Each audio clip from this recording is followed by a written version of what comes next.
live. Okay. Hey. 1 second. Let me some couple changes here.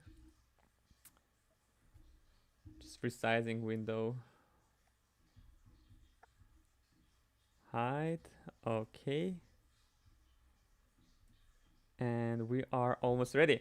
Great. So thank you very much for joining all of whoever joins us today. Please share in the chat if you can hear us. Let me just write it down.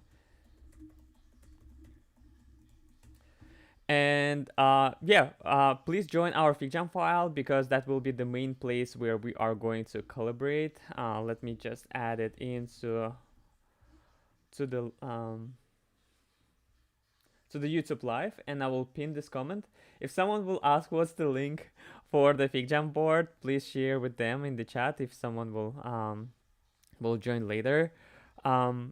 Great. And while we're waiting for others, feel free to share your LinkedIn profile if you would like to connect with like-minded people.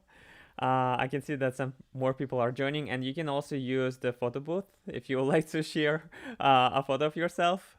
By clicking on this red button, you will be able to take a photo. This is me early in the morning. I just had a coffee, so pretty excited to chat with all of you today.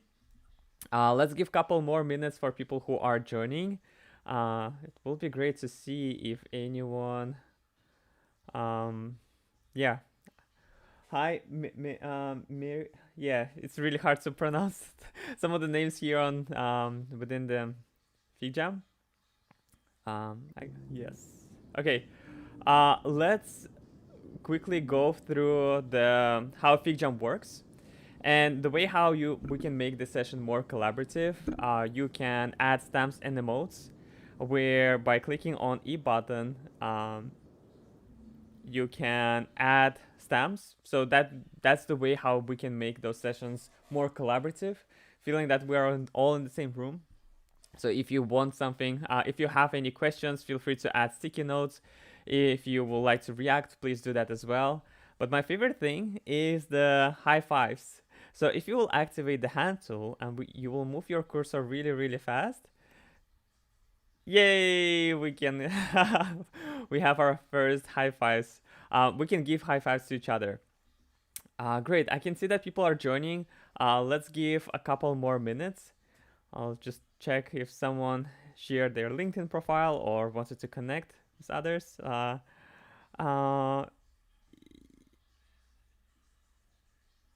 Yay, more high fives. Great. While we're waiting for more people, I just wanted to share with you a couple of things that we're going to chat with today. We're going to chat about the way how to enable designers and product managers to use Cursor so that they could make changes directly in the code. Because if we will talk about the way how, like, what's the core metric here? It's the go-to-market, right? How fast we can make iterations, how we can fast go from idea to the actual thing that end customer sees.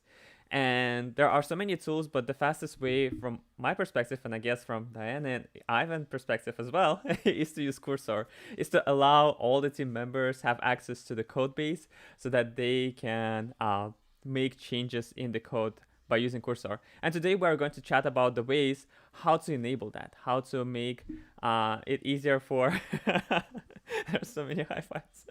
How to make it easier for designers and product managers just to join and make changes in the actual code base. Great. Let's welcome our speakers. Diana, would you like to go first? Yeah, absolutely. Hi, everyone. My name is Diana Wallacey. I am a senior UX designer part of the design system team at Indeed. I have around 10 years of experience in this field, 5 years in design systems, and last year being obsessed with decoding design systems for AI. And yeah, thank you for having me, Farid. I saw a lot of I saw a interesting. lot of interesting posts. 1 second. One second, I hear an echo. hear an echo. Diana, maybe You switch your audio. Oh, Let me check. from my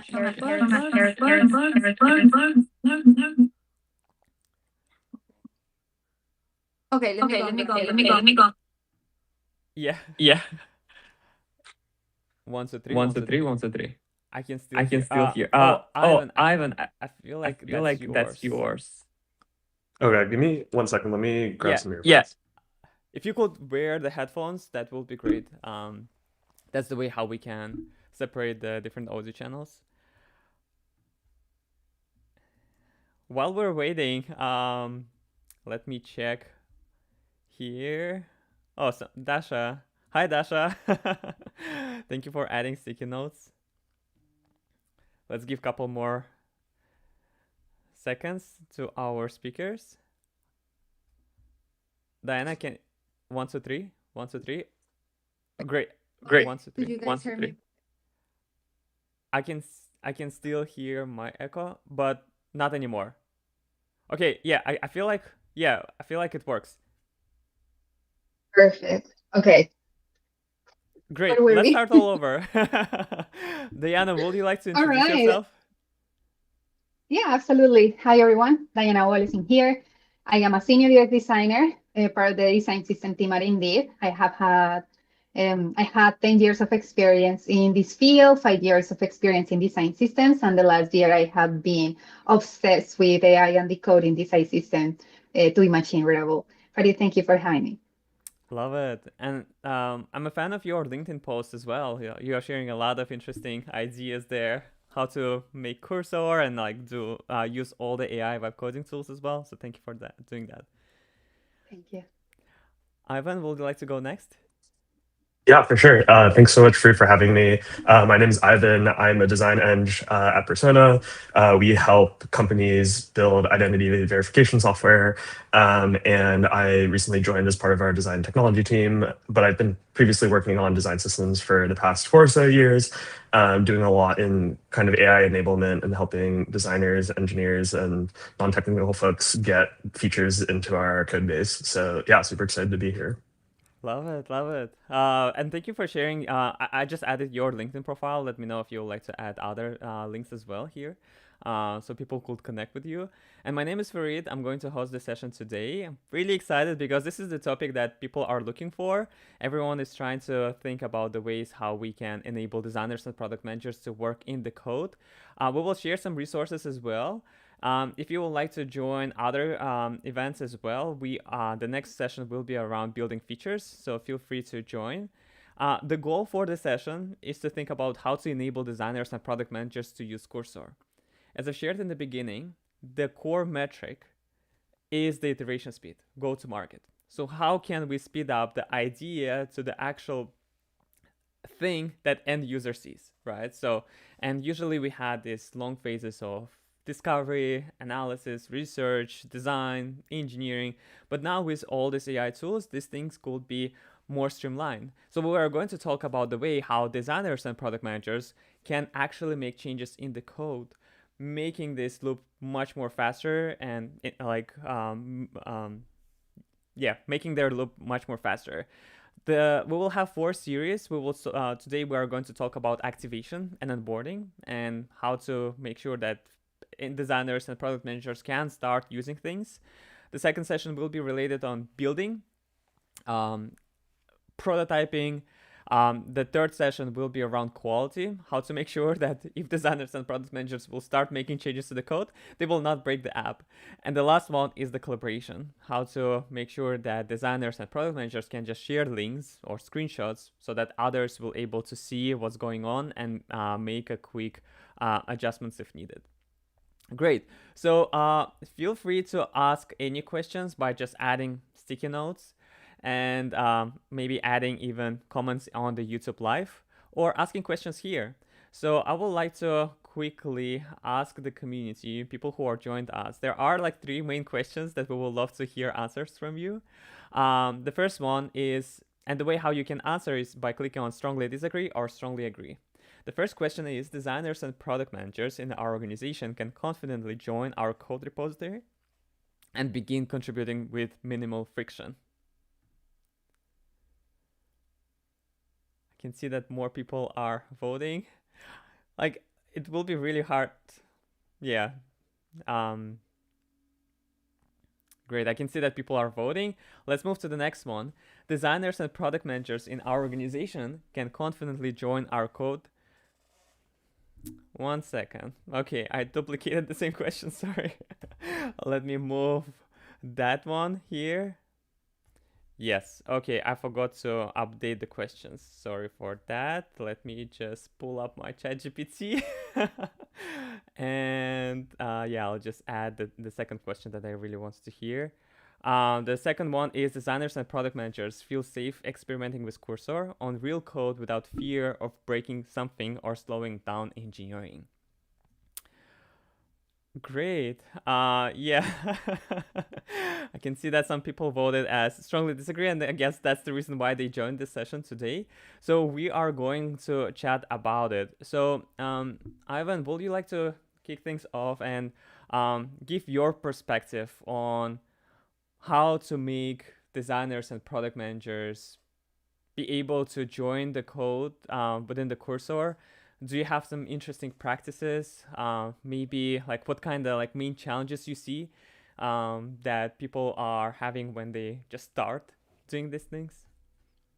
Yeah, for sure. I was gonna say also I was having some trouble with edit access on the polls, so not sure, but yeah, I think I can give it a little bit of overview and timeline onto our company's adoption for Cursor and AI tooling. So I think a couple months ago or earlier in the year, we had a big company-wide push towards AI tooling and AI adoption, mostly like seen on the engineering side. And so this resulted in a lot of kind of like agents documentation. If people aren't familiar with Agents MD as like this kind of overall file source, I'm going to grab the link for this right here.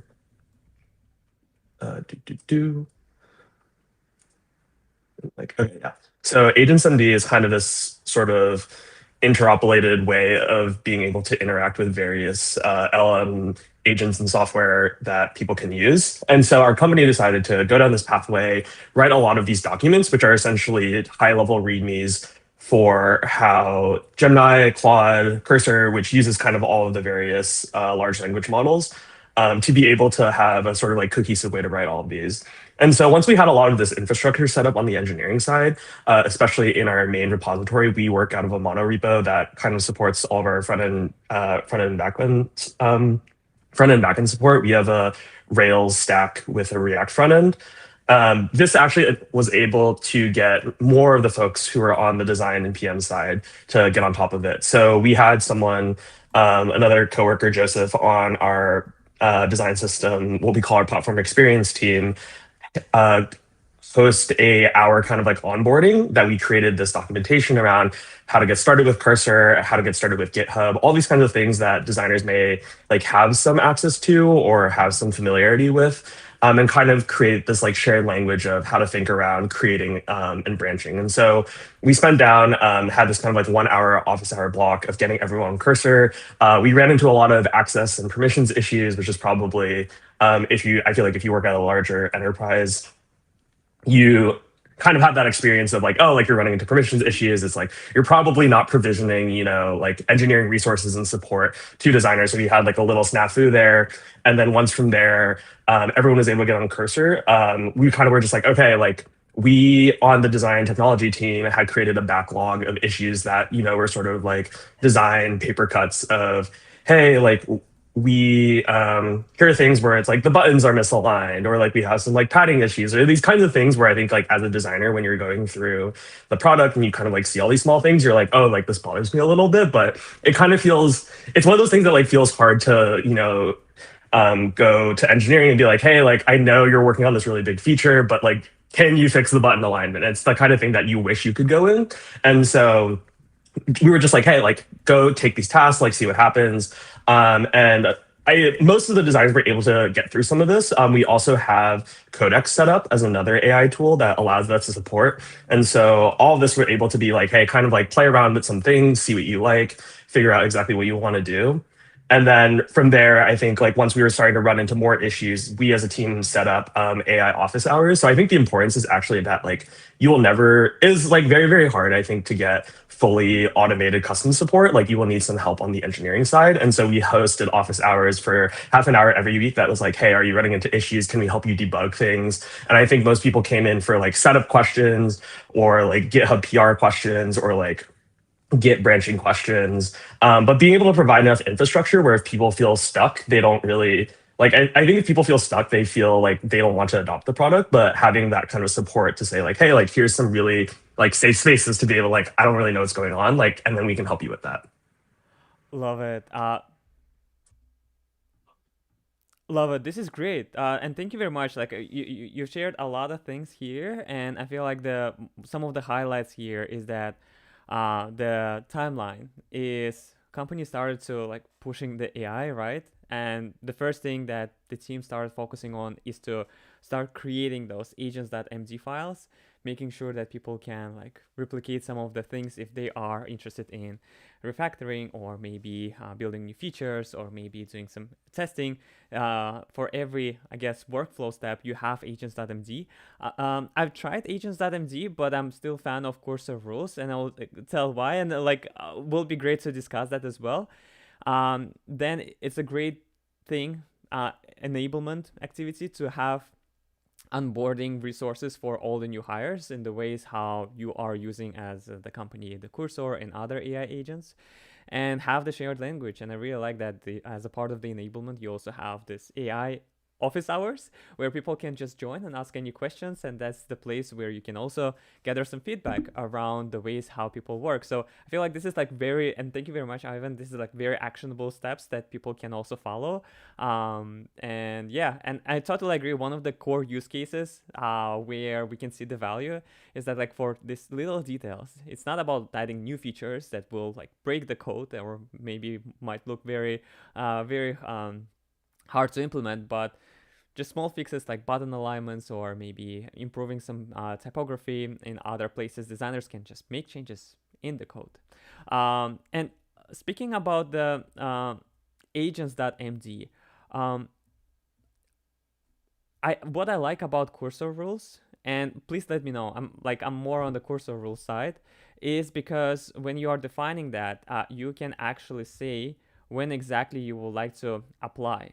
So there is a way to set up the globs. So it will tell what kind of file format. So for example, if I'm creating Cursor rules for the storybook creation, I can define that every time when their AI collaborates with this, interacts with this specific file format, that story is .tsx, for example.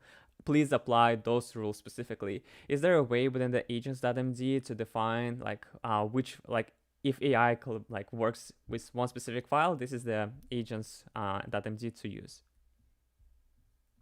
Yeah, for sure. And also Diana would love to hear your opinions on this as well.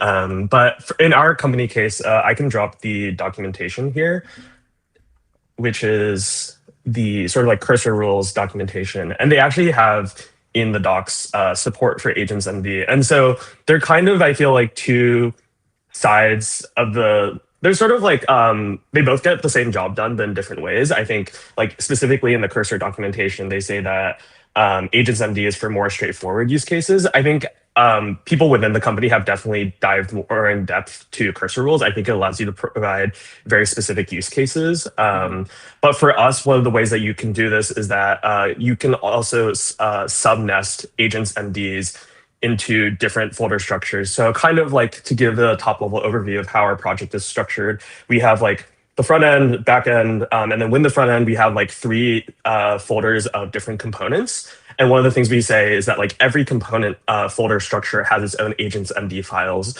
So as for our design system specifically, it'll say like, hey, like here are the things that you should follow. Here are the things you should write within Storybook. And so the way that the agent will work is that it will always try to read the closest agent.md file in your subdirectory. And so that way it gives you kind of the same ability of the kind of like glob nesting to say like, hey, if it's a story TSX file, like only apply these rules. You can apply like specific rules based off of co-location. So I feel like they're just like different ways to tackle kind of the same problem. Love it. Diana, we spoke a lot. So what are your reactions? Like, have you what are your thoughts on like Cursor rules on and agents.md files? Yeah. So when I first started using Cursor, for me, it was like unlocking unlimited opportunities, opening a new door. Because I am a designer, I'm not used to developing environment. And I actually have a lot of learnings that I share in an article that I am going to add to the middleware in a second. Regarding the cursor rules, I have been using cursor rules for a little bit. I have placed my rules there. I have created personas in cursor rules, but I am with Ivan on this one around the agents MD because recently I switched to anti-gravity. And I am opening my repositories in anti-gravity, and I want to make sure that my repository can be open on any IDE. And I actually asked anti-gravity, what is the equal for cursor rules of cursor rules for anti-gravity? And it told me anti-gravity rules, like that simple.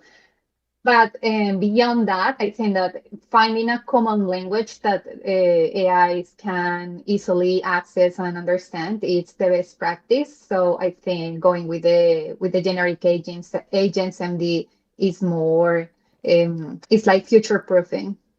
Love it, love it. This is great. And Diana, I really like your point is that agents.md, this is like unified format.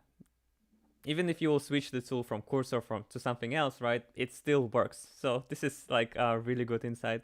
So let's talk about the way how we can set up structure the repository in a way that will be easier for designers and product managers to use, right?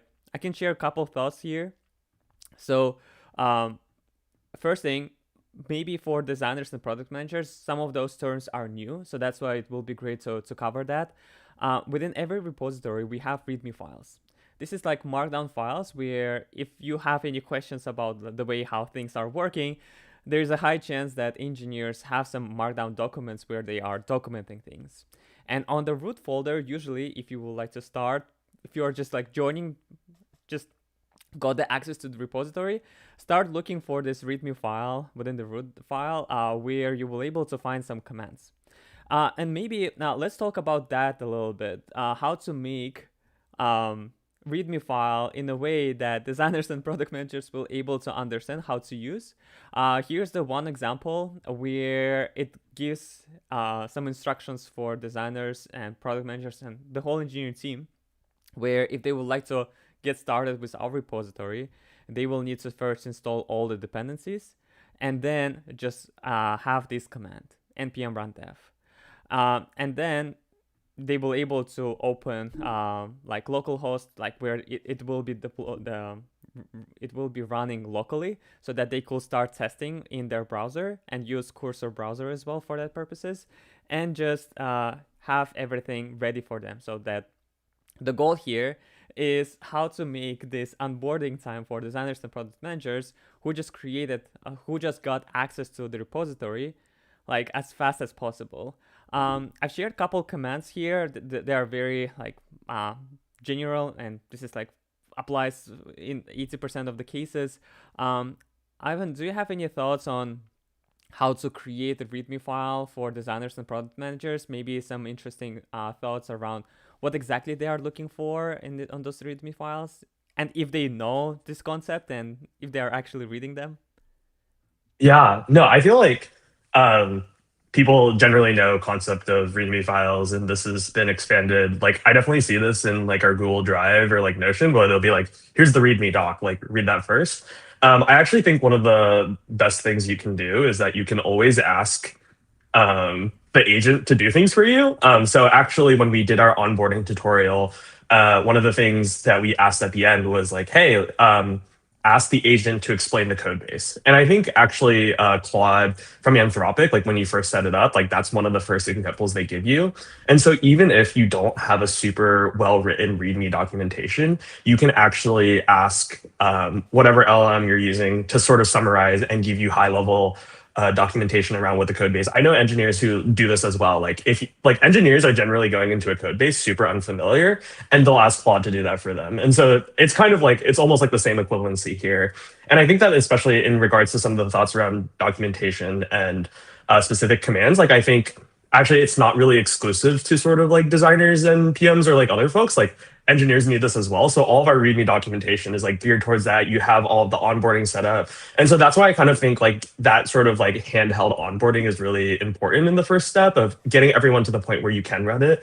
I will say one specific thing that we did add is because our company for our web app uses like Dockerized containers to be able to support all of the database and hosting, that we were running into a lot of issues where we would ask Cursor to kind of like run our local environment, and they would be like, hey, we see that you have Docker not installed. Like, do you want us to install Docker? But we actually also have a local version to support that specifically through our Vite builds. And so I just had to go in and add through our top level README and say like, hey, like if you ever see a command or if a designer is asking you like, can I run my local environment?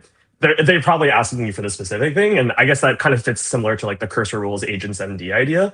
But I feel like the sort of like top level file is just like providing all those various edge cases to support. But yeah, all of the documentation, like in theory, actually all of the documentation should hopefully already be written for you. And you can just ask the agent to summarize it and get on from there. Because I think getting too in the weeds, like if you're not super familiar with programming, like getting too in the weeds feels really, really overwhelming. But once you have it set up, it's like, you know which buttons are wrong. And so you can like take screenshots and support all those things. And so I think getting over that hurdle is really important. Love it, love it. You raised a really good point about the Docker, right? This is like sometimes requires additional software to run on the side, so that yeah, maybe explaining as you mentioned as a part of onboarding materials and README files, and also adjusting the cursor rules, the agents.md file, and explaining different cases. I guess the core point here is to think about this journey of joining the repository and be able to run things locally, so that people will able to use browser capabilities to make changes in the code base. And yes, as you mentioned, Docker issues, there's a that's a main one, right? There's also another one is with environment secrets, how to set them properly so that people who are joining, they will not like have access to the production one, but at least to the staging environment, right? So they could actually run and see how the app runs in the local environment, and they can make sure that if they are making any changes, they will not break anything. Diana, I'm curious from like your design background, right? Like, what kind of things you're looking for when you are joining like just like a repository, like when you just got access to the GitHub, what kind of things you're looking for? Like, Yeah, as a viewer, I rely a lot on the README files. It's super helpful to see a taxonomy of the files, the taxonomy of that specific folder. In my case, I have coded a few parsing orchestration systems where each of the folders has a specific function. So having a README for each of those folders helps me to have clarity on what are all the different parts of the repository. And that's it's exactly what I am looking for in other repositories, because README usually, well, I don't know, for developers, it's probably pretty well known that it's in the root of the project. The way that I use it, and might not be a best practice, is having a README per folder, because it's the way that I understand what that folder is for. Love it. This is a really good point. Yeah. This is great. So we spoke about the way how to make sure that your repository setup is properly done, so that designers and product managers just can start joining.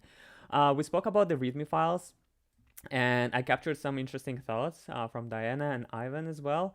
I really like this prompt. And again, I guess this is like one of the things that is not only about the deliverables that you have within the repository and the pipelines that you have as a process, making sure that the Docker issues are resolved, the environment secrets are properly defined, but it's also about like the prompts, right? What kind of prompts you could use, synthetic prompts, if you like, to stress test your AI readiness, right? Where design, like you can just try to open your repository and add a prompt. okay, like start local environment. Maybe local environment, this is like very too technical. This is not the language that designers or product managers might use. They might say like start app. I would like to make some changes, and then see what kind of steps it takes, what kind of README files or cursor rules or agents.md files AI takes a look at, and if you can actually like enable that within like one prompt or not. So that will be an interesting stress test for the AI readiness. Great, and we also spoke about setting up proper rules and configuration files. When it comes to configuration files, this is all related to the access, the pipeline, the Docker issues if people will have. I've added also a couple links to the Cursor, the AI. So this is like their internal playbook that they started, where they are also explaining how to use Cursor. One of the other ideas that I really like is capturing the taxonomy of folders that Diana mentioned, and also links to the knowledge bases and some recordings from the office hours. So you already have these kind of things. You can just add that to the README file. So every time when people will ask questions, there is a chance that AI will just share those links from the README file and will tell like, this is the way how you can run Docker for the staging environment. Love it. Okay, great. I feel like we are ready for the next step. The next section is a little bit more technical, and let me just quickly go through some of the things here. I had one follow-up question. Ivan, you mentioned codex setup. Are you referring to OpenAI Codex? Yeah, so this is referring to OpenAI Codex, which allows you can create and make pull requests straight from the browser without having to ever get on the cursor or like get all of your local environment set up. I haven't spent as much time with it and figuring this out, but this is just like another alternative you can look into if you never, which will make all of the sort of code changes that you want without actually getting into kind of all of the code base weeds. Wow, this is really good point. So this is the way how instead of giving access to the code base, and it's a really hard to make it because like designers and product managers might not have GitHub license and everything else. So the second option is to have these tools that will allow designers and product managers just make changes without having access to the code. Love it. I will also add Cursor background agents where you can add Slack agent where you can just ask questions enabled within the Slack, and people will able to start making test some of their ideas without having access to the code base, right? So this is about like plan B options where instead of giving access to the code base, we can set up some tools that will allow people to make some changes without having access to the code. Great. Let's move to the next one. CLI scripts and automations. This might be very technical, but I just wanted to give a quick overview how also another important file that you can take a look at. Again, it depends on the configuration, but this is a package.json file. Let me just check if I added that here or not. Okay, I didn't. Let me pull it from here as well. Okay, so this is the place where you will able if you would like to know what kind of scripts or commands are added to the repository, it will not show you all the scripts that you have, but the ones that engineers are using, you can go into the package.json file and take a look into that. So we spoke about core concepts. We spoke about agents.md. We spoke about README files. This is the third concept that will help you to understand and make some things easier for you, because sometimes AI might not look into that part.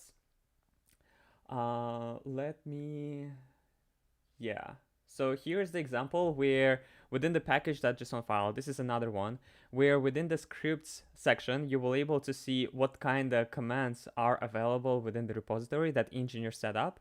So if you would like to know more about, or maybe like even deploy the staging version of the app, feel free to take a look into the package.json. And as Ivan mentioned, you can always ask AI to explain the code base. You can always ask AI to explain what kind of commands you have, what kind of commands engineers made unified across repository. So it will give you some interesting ideas as well. So the core things that I wanted to chat here about: building scripts that Cursor can execute reliably, right? And this is about, again, like about like package.json and like what kind of scripts you define here. Ensuring supporting services start automatically. We already spoke about that. And creating one command setup flows.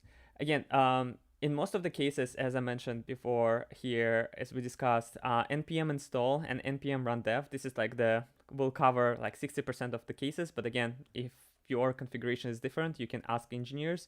But those are the commands that you will need to start, or even ask AI, it will able to do this job. Any thoughts on the CLI scripts and automation? Maybe some interesting examples that you're using?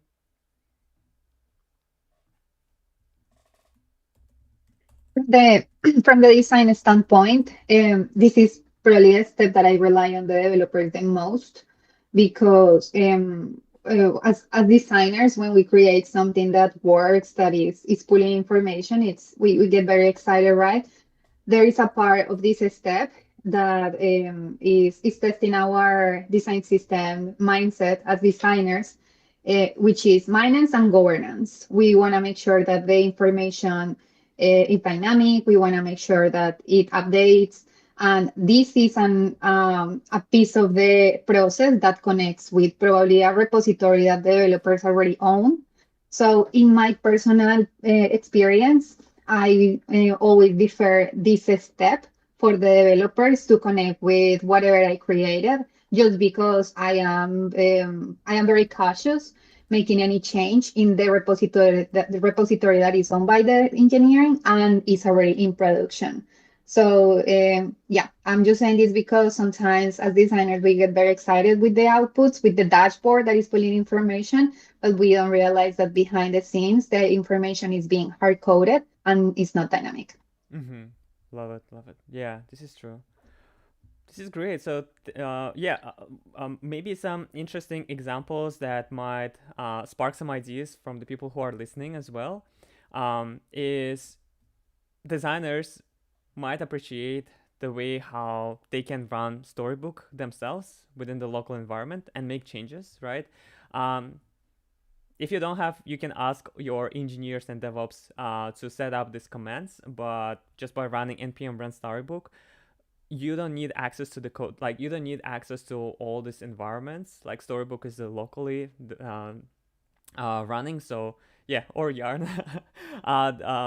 You can see the Storybook locally and make changes there, and then push it to the GitHub and create a pull request.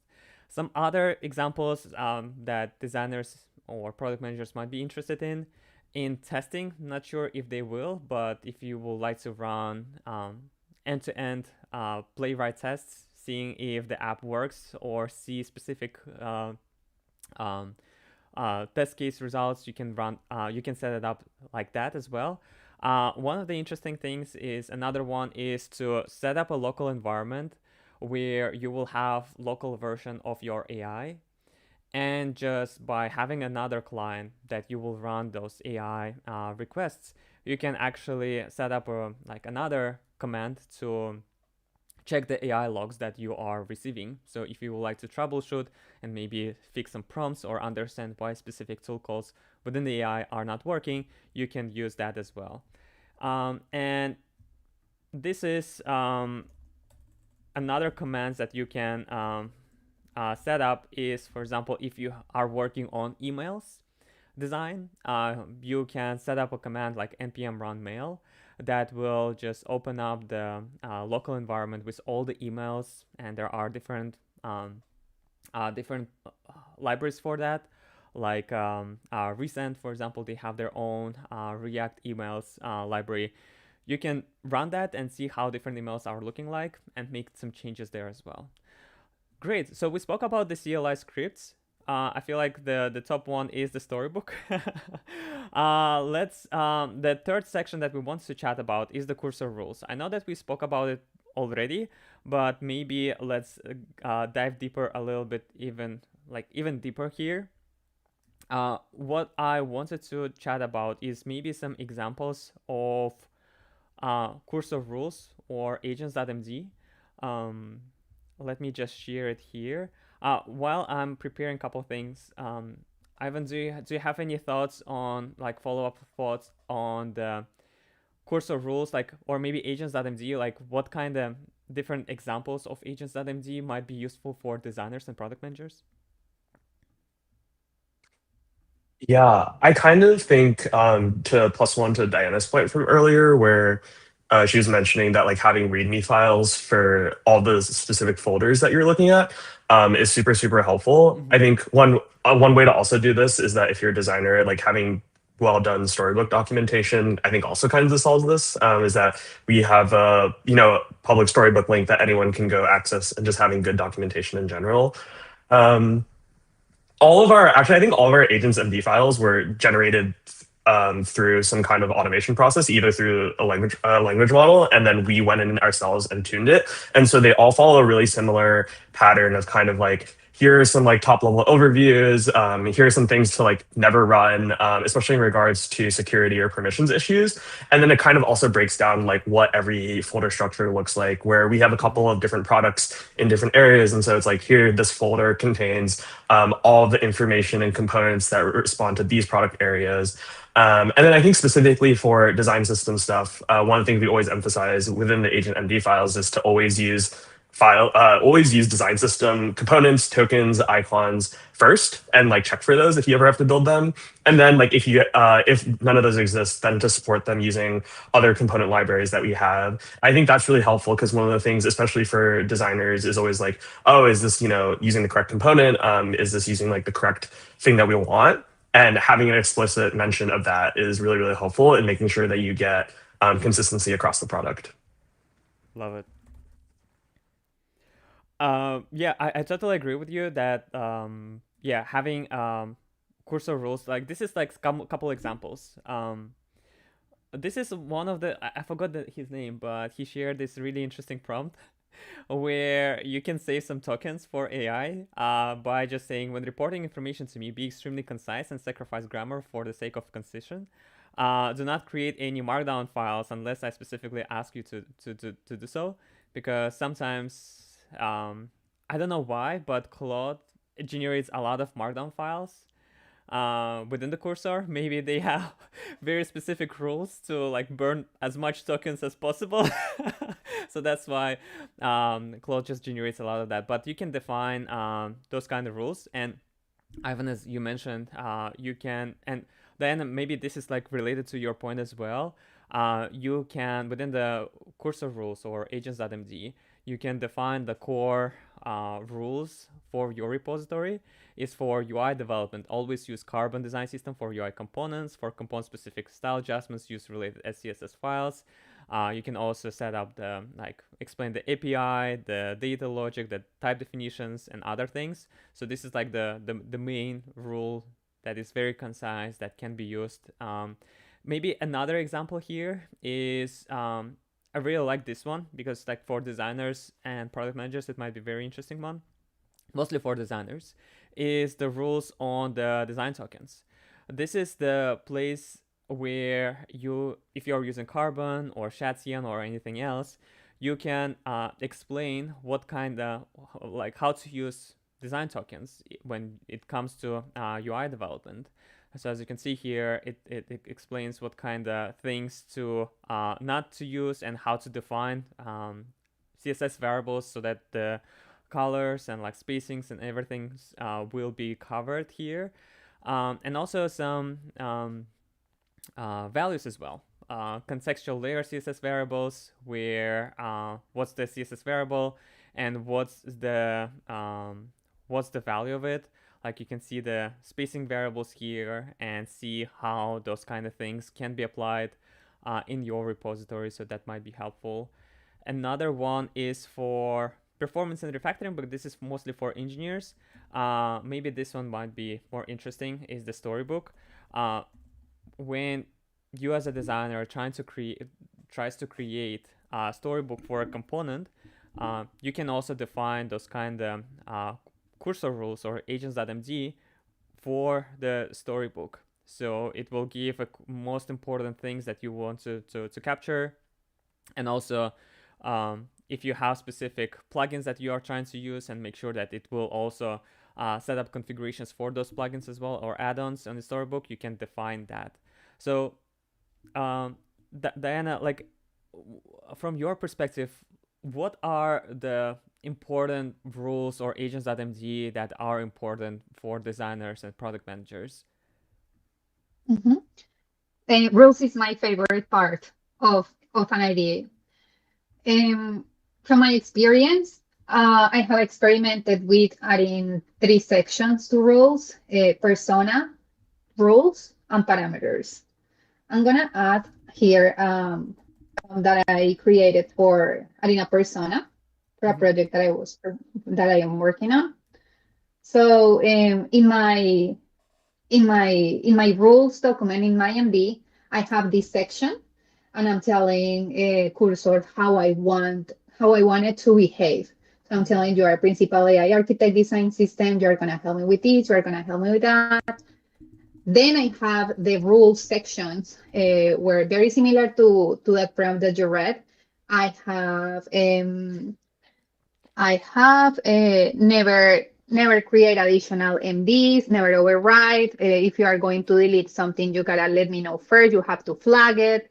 And then I have the parameters, and I'm going to add the parameters that I have set. That of course they can be tailored to any other or the specifics of your product of your project.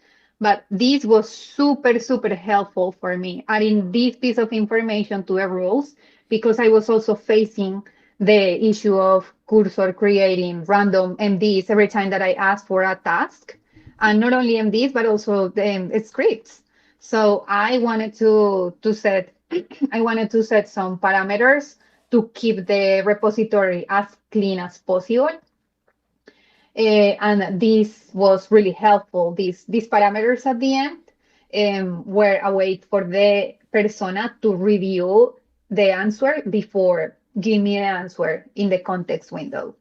So that was very cool. So yeah, that's how I have been using it.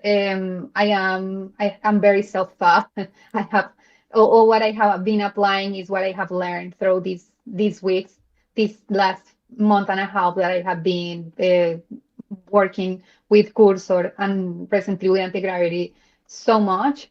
But yeah, again, persona, rules, and parameters are the 3 sections that I have found the most helpful when using a repository with Cursor. Love it. This is really good.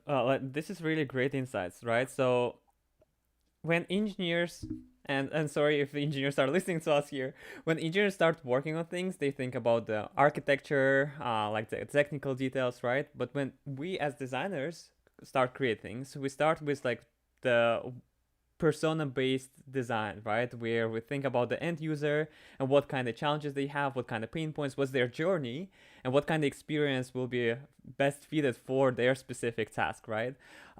So maybe adding this kind of design and product management flavors into the code base with some most important highlights from the user research and customer feedback. So every user segment, user group, and personas might be helpful, right? So you can, as you mentioned, Diana, you can stress test one specific functionality and just ask AI agent to, okay, act as this specific persona and go through the flow and tell me how good it is, right? I mean, if there are any issues, or maybe like the UX copy is not right there, maybe experience could be simplified, maybe we could think about other touch points within the experience itself. So this is the way how like we can bring this design and product management flavors into the code base by creating those kind of persona-based research-backed highlights, right? I actually have a funny story around this. I am experimenting with the creation of an MCP and I'm wrapping an open source design system for that purpose. So I asked Cursor to add a card component to my repository, and my parameters are very specific of if I'm asking for something that is unnecessary, I want you to tell me. I want you to push back and be honest. And Cursor did. Cursor said it set a set of recommendations, and one of them was in regards to the card component that you asked me to create.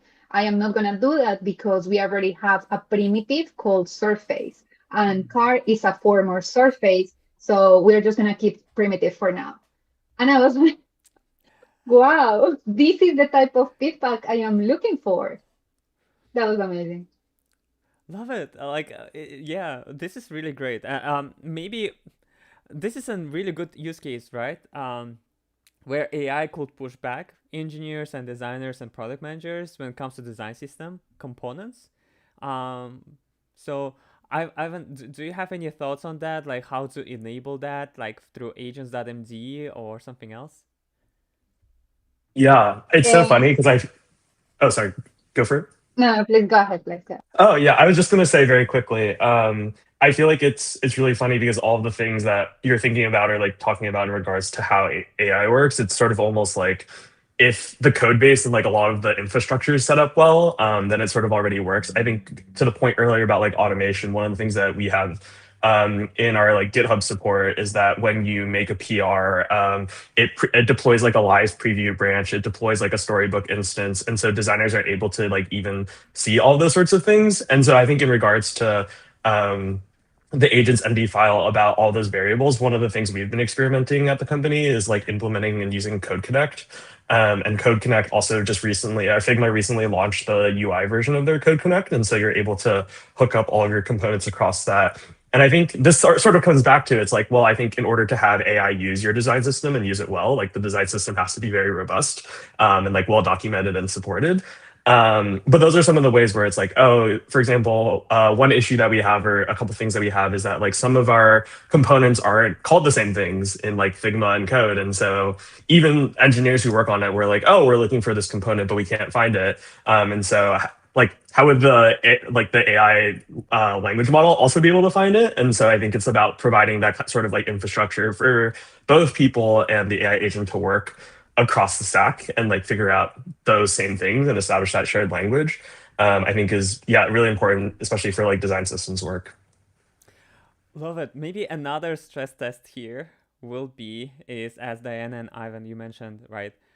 Try to create a prompt that will try to not use design system guidelines, right? So then, as you mentioned, like adding a card when we have a surface component already might be a good stress test. If your AI could capture that with all the infrastructure, with all the README files and cursor rules and agents.md, that might be an interesting prompt to stress test your repository, making sure that it's AI ready. Asking those kind of questions and see if it will give you a good answer here or not. Love it. Okay. The next one is the team onboarding and workflows. I feel like we already spoke about it. Most of the things, enabling new contributors to get started with a single prompt, reducing setup friction and confusion, creating documentation that works for both humans and AI. Yeah, I feel like we already spoke about that.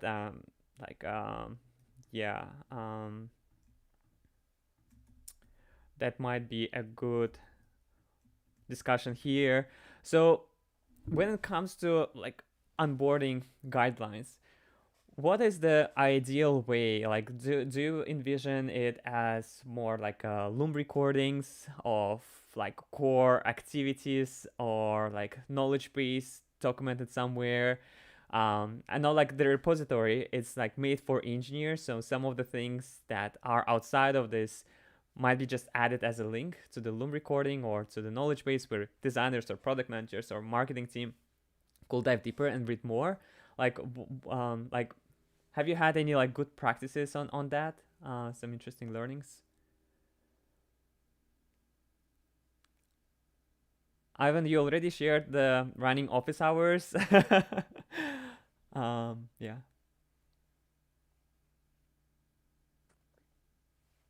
Oh, Diana, go for it. Okay.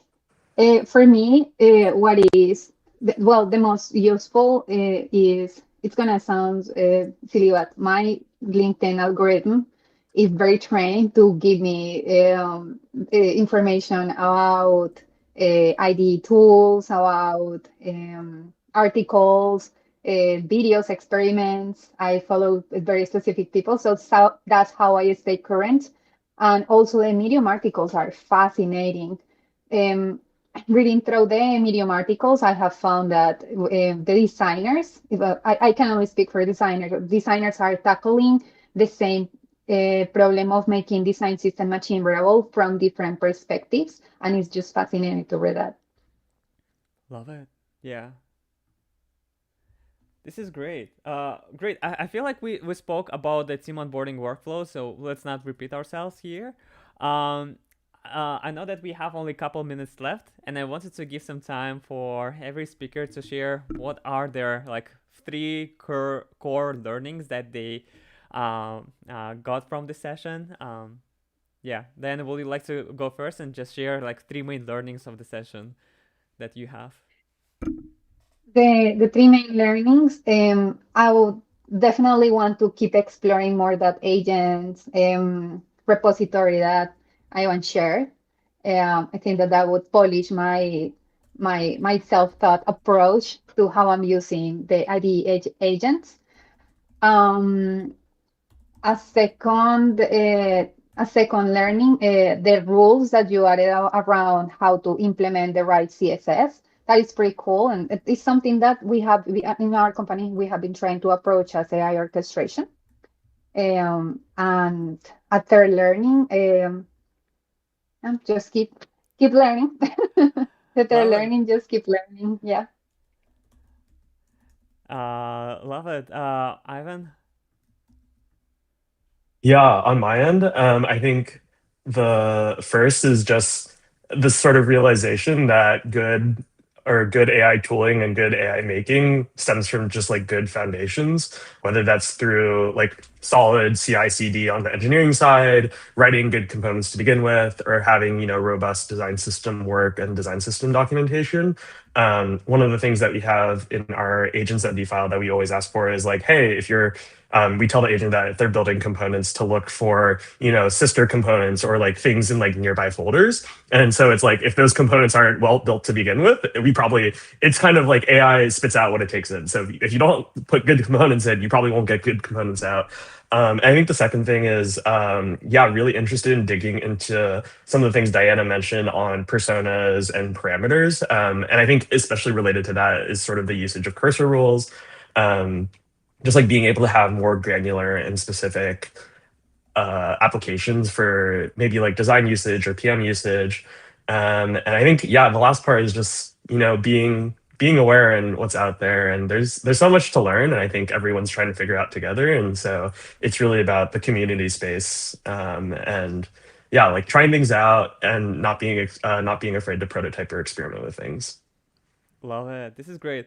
My main learning is that for every step of the process that we discussed, you can create tests, like tests for prompt tests for your repository, where you can just ask and think that you are the designer who just joined, and go through some of the prompts that we discussed before. And for like component development, you can also try to make another set of tests with the prompts, as Diana mentioned, right? Create a card component, but make sure that like to see if the AI will follow all your design system guidelines or not, and if it will able to push back and say, oh, you actually have surface component already, don't create another one.